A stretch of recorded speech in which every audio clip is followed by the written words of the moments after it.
Eliza Lustrous Beauty Sunscreen Sunblock. I know it's late. So, samahan nyo ako maglagay ng sunscreen bago ako lumabas ng bahay. We know naman na napaka-importante ng Eliza sunscreen Lustrous sa Beauty with face natin SPF 50 and body. chemical-free, So, guys, anti-pollutant, just want to share and with reef-friendly. you kung anong sunblock yung gamit ko. Papakilala ko sa inyo si Eliza Lustrous Beauty. Yan yung gamit ko ngayon, guys. Sobrang ganda look naman, diba? It also has collagen-infused sunscreen with protection will ensure your skin is well protected from harmful UVA and UVB rays. And take note, guys, instant glass skin to. Walang white cast. Yes, wala pong white cast. Makikita nyo dyan, wala pong cut yung ating video. Tapos, may SPF 50++ na rin po siya. With collagen and aloe vera. 100 ml na rin po siya. So, napakarami na po niya. Matagal na itong mauubos, mga B.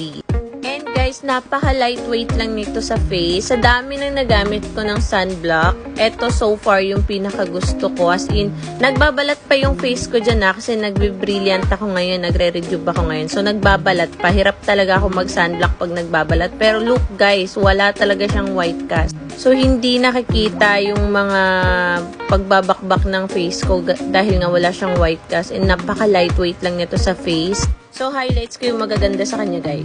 Nasabi ko na rin kanina na SPF 50 siya with aloe vera. May collagen na rin siya, guys. Very lightweight na rin siya, gaya na sabi ko kanina. Tapos, napakadali niyang i-spread sa face natin. Kaya, try nyo na rin, guys. Di kayo magsisisi. So, syempre, hindi pwedeng mawala yung sa lips ko. Lagi kasing dry yung lips ko, guys. Lalo na pag nagre-rejuve ako, ganyan talaga yan. Sobrang dry. As in, mas dry pa sa buhay ko. So, syempre, gagamitan natin ng Lip and Cheek Lightening Serum. From Eliza din to, guys. Sobrang ganda nito. Promise, ito yung everyday na ginagamit ko ngayon. Morning and evening bago ako matulog, ginagamit ko talaga siya. Kasi sobrang dry ng lips ko and parang feeling ko pag wala kasi siyang serum na nilalagay or lip balm, mga gano'n. Parang nagka-crack yung lips ko. Nakikita niyo naman, 'di ba? Oh, healthy na ulit siya. So, sunod natin, lagyan natin ng konting cheek tint yung ating cheek para may kilig portion. Charis. Hindi, naglalagay talaga ako niyan, lalo pag lalabas ako. Kasi yung kulay ko talaga is putla. So, nakita niyo naman, hindi siya ganun yung sobrang pulang-pula na konting lagay mo lang para ka nang sinapak ni Wolverine. Charot.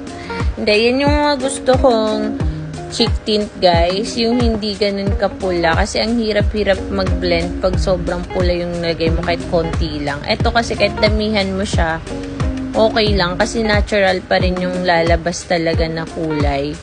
Parang lang, rosy cheek lang. See? Ang ganda-ganda ko na. Cherries. Mabad trip na naman kayo. So, yan lang yung ginagamit ko, guys. Thank you so much. Check my yellow basket. Bye!